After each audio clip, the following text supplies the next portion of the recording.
Hey guys, Rob and George here with you, aka VHS82 apostrophe, with episode 14 of my closer look into the X-Files season 2, episode 14.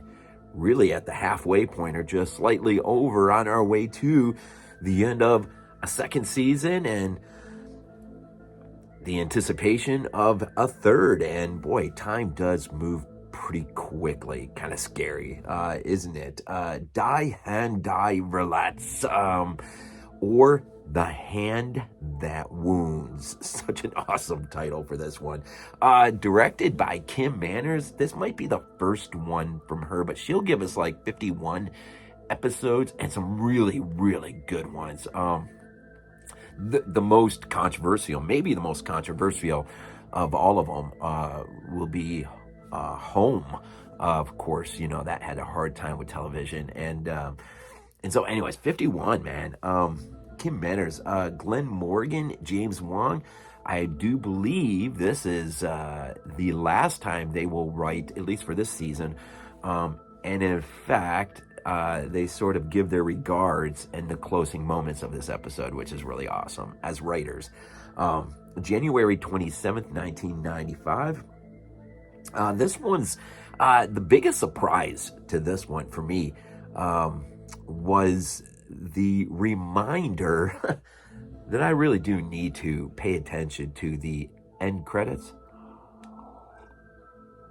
I was surprised. I wasn't like really watching, but I was down here, right? And everything's lights off and everything, which is the best way to watch these episodes.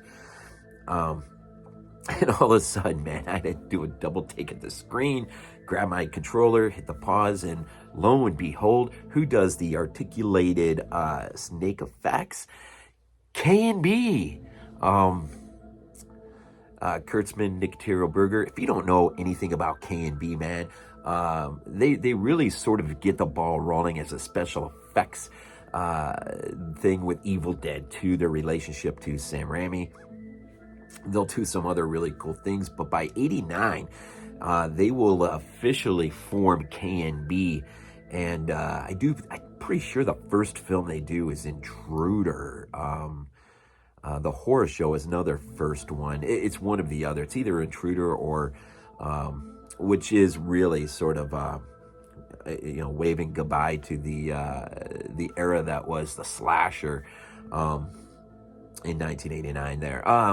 Such a great movie. If you've never seen Intruder, man, you gotta see Intruder.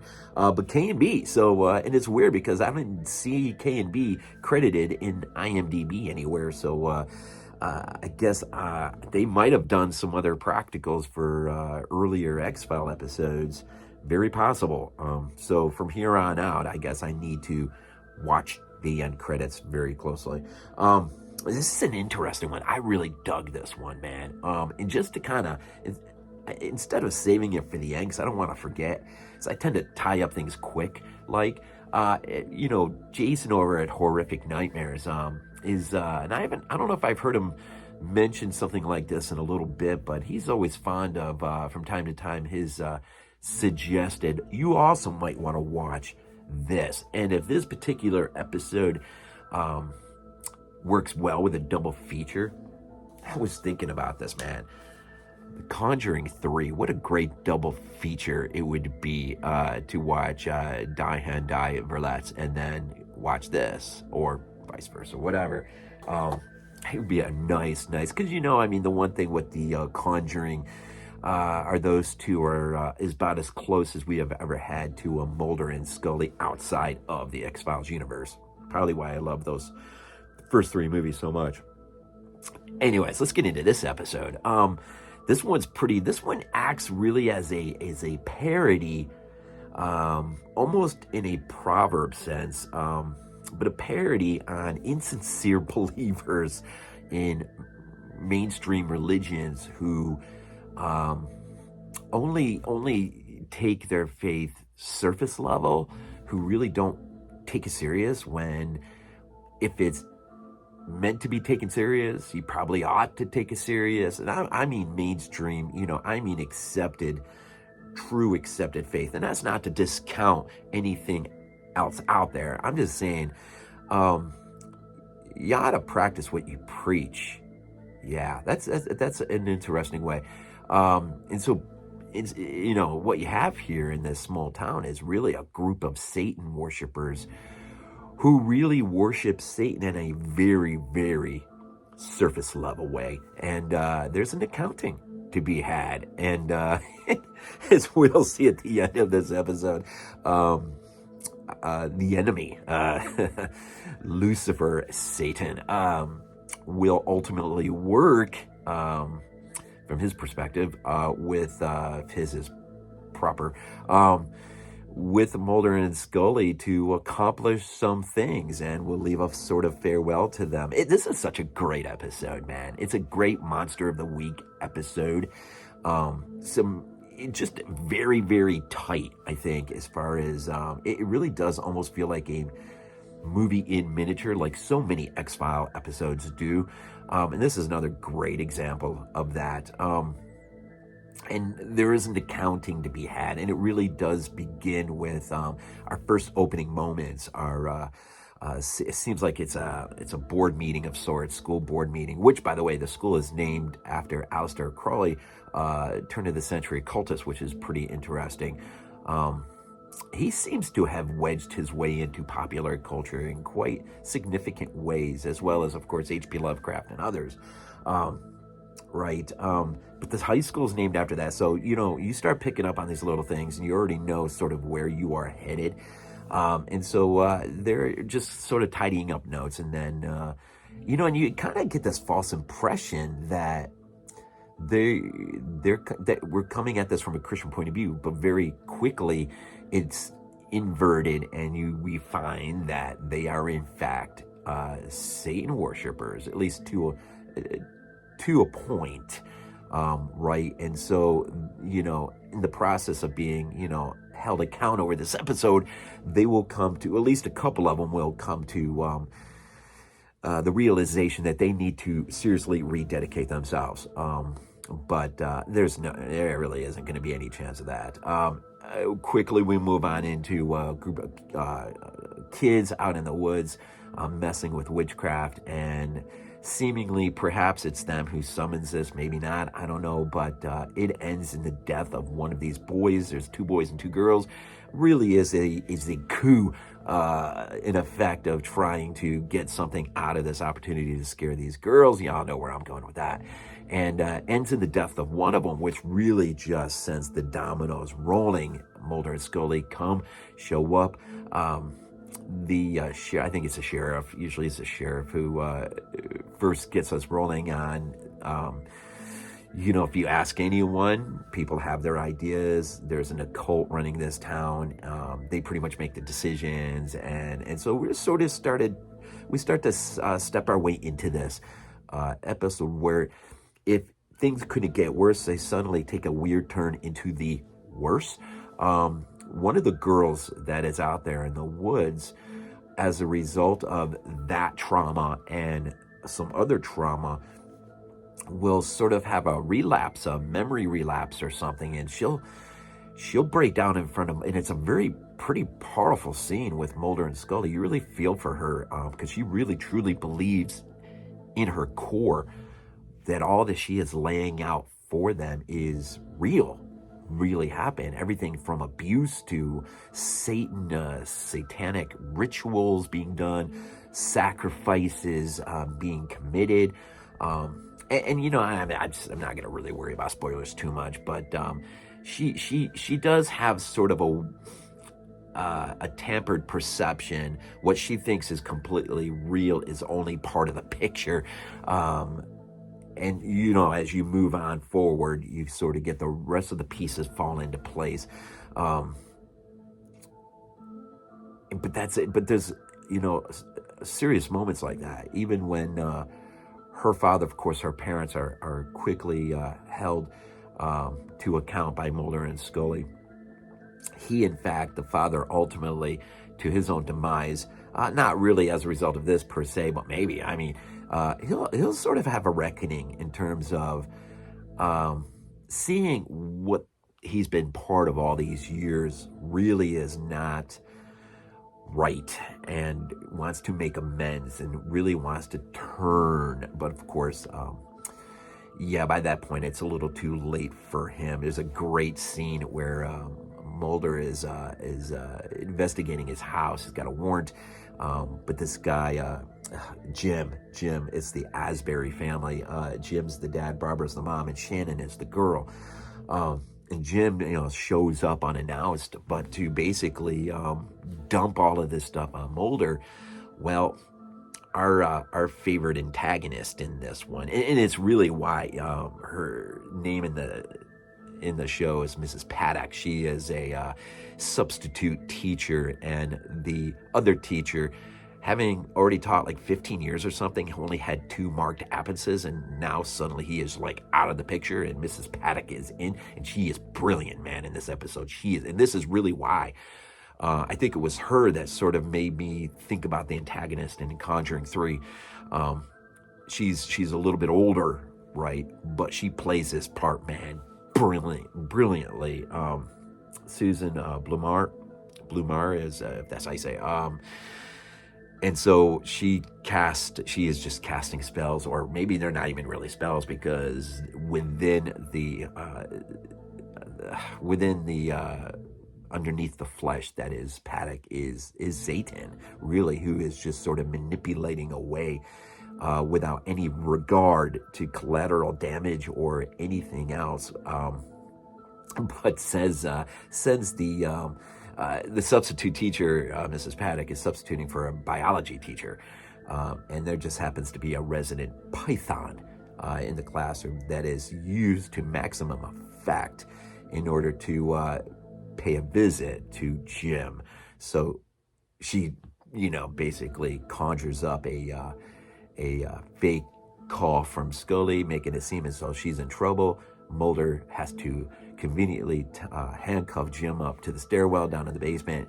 He heads off to the school to save Scully, who really is not in trouble. But in the process, the snake comes, and it is a great, and in fact, I guess Dan Butler, the guy who plays Jim, was pretty terrified. I think it's a combination use of a real python and the articulated effects provided by K&B. This is pretty cool. And you could tell, man, he's pretty scared, and that's real, man. That's genuine. He was pretty freaked out. Just looking at my notes, man. I think I've hit most of everything already, but and so and then you got the 3 other members of the group who very quickly have decided that in the end, in order to save their own skins and re-begin their faith in a much more real way, they need to kill Mulder and Scully. And so that leads to a great finale in which it's not just one of the 2 that's in jeopardy or peril, it's both together. And I have to say, the cinematography in this episode is freaking unreal, man. I don't know, it's like Bartley just went a little bit of a step beyond. There's a great shot where the 3, there's a guy and was it a girl and 2 guys? Yeah, girl and 2 guys. They basically overpower Mulder and Scully, and they're dragging them across the gym floor in the darkness, man. And it's a pretty crazy scene, man. They take them into the locker room, and they're basically going to sacrifice them in the showers, man. But again, it's, every string is being pulled, even unbeknownst to them. It's being pulled by Satan.